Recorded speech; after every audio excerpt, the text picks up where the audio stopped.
5 अगस्त 2019 से पहले 3 दशक तक आतंक का दर्द सह चुका कश्मीर अब इससे उभर चुका है। अब ये हर खुशी पर जश्न मनाता है, मनोरंजन करता है। आतंक के गढ़ रहे दक्षिणी कश्मीर के पुलवामा और शोपियां में रविवार को सिनेमा हॉल का खुलना भी एक नए कश्मीर का नया अध्याय है।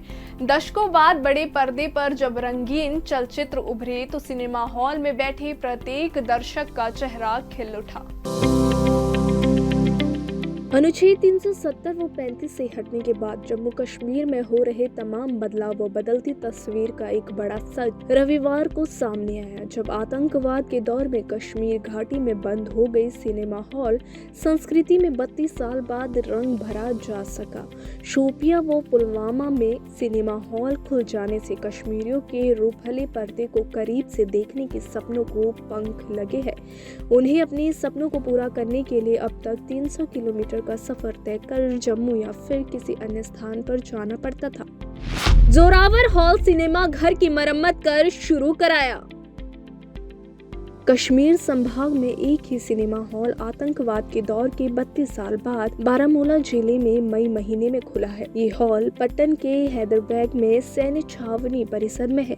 सेना ने जर्जर हो चुके जोरावर हॉल सिनेमा घर की मरम्मत कर शुरू कराया है, जिसे 21 मई को दर्शकों के लिए खोला गया। पहले ही दिन सिनेमा हॉल खचाखच भरा रहा।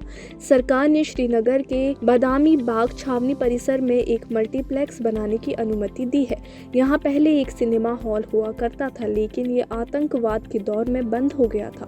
सोशल मीडिया के जरिए ही शौक पूरे करने को विवश कश्मीर में सिनेमा हॉल बंद हो जाने की वजह से ज्यादातर युवाओं को पता भी नहीं है कि सिनेमा हॉल कैसा होता है और मल्टीप्लेक्स क्या है।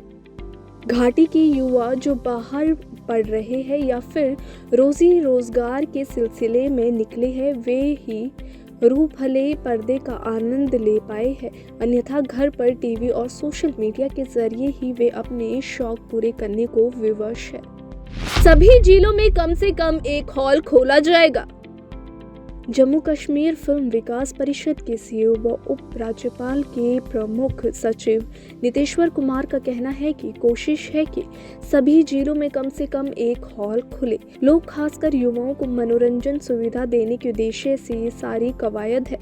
इससे युवाओं में अपनी प्रतिभा कौशल को भी निखारने का मौका मिलेगा। सूत्र बताते हैं कि सरकार की पहले ये योजना थी कि 15 से 20 जून तक आयोजित होने वाले जम्मू कश्मीर राष्ट्रीय फिल्म महोत्सव के तहत सिनेमा हॉल खोले जाए, लेकिन किन्हीं कारणों से महोत्सव आयोजित नहीं हो सका। सरकार 6 दिनों तक चलने वाले महोत्सव में 40 से 50 फिल्में प्रदर्शित करना चाहती थी। उनका मानना था कि इस महोत्सव से स्थानीय कलाकारों को बढ़ावा मिलेगा, साथ ही प्रसिद्ध निर्देशक, अभिनेता, गायक तथा संगीतकारों से मिलने का भी अवसर मिलेगा, जिससे उनकी प्रतिभा में निखार आएगा और वे देश विदेश में अच्छा प्रदर्शन कर सकेंगे। आतंकियों की धमकी से 19 सिनेमा हॉल हो गए थे बंद। जानकार बताते हैं कि आतंकवाद के दौर में घाटी में एक कर 19 सिनेमा हॉल बंद हो गए थे। इनमें अकेले 9 सिनेमा घर रीगल, पैलेडियम, खायम, फिरदौस, शहनाज, नीलम, शिराज व ब्रॉडवे श्रीनगर में थे। लाल चौक के पास प्लेडियम और उससे कुछ ही दूरी पर नीलम सिनेमा घर थे, जहां काफी भीड़ होती थी। आतंकी संगठनों की धमकियों और हमलों के कारण ये बंद होते गए। 1999 में फारूक सरकार ने रीगल, नीलम व ब्रॉडवे को खोलने की कोशिश की, लेकिन सितंबर महीने में रीगल पर ग्रेनेड हमला हुआ। इसमें एक व्यक्ति की मौत हो गई और 12 लोग घायल हुए थे। हमले के बाद रीगल पर ताला लग गया। रीगल व ब्रॉडवे को सुरक्षा घेरे में चलाने की कोशिश की गई, लेकिन दर्शकों की संख्या में कमी आने से इन्हें बंद करना पड़ा। अनंतनाग में सेना के प्रयासों से हेवन सिनेमा घर को खोला गया, लेकिन बाद में ये भी बंद हो गया। सिनेमा हॉल खुलने से घाटी के युवा उत्साहित। घाटी का फिल्मों से पुराना नाता रहा है। 1990 में बिगड़ते हालातों के बीच कश्मीर में सिनेमा हॉल बंद हो गए थे, लेकिन अब घाटी की तस्वीर बदल रही है। दक्षिण कश्मीर के लिए रविवार का दिन ऐतिहासिक बन गया। शोपिया और पुलवामा में उपराज्यपाल मनोज सिन्हा ने बहुउद्देशीय सिनेमा हॉल का उद्घाटन किया।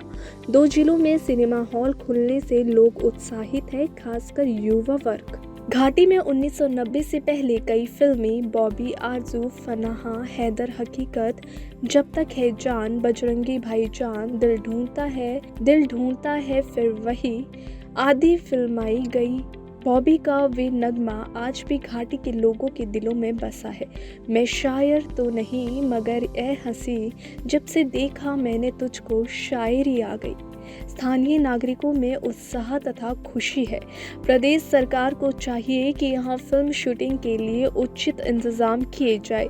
इससे फिल्म निर्माताओं के साथ साथ स्थानीय लोगों को भी लाभ मिलेगा। युवाओं को कई दशकों बाद सिनेमा हॉल देखने का मौका मिल सकेगा।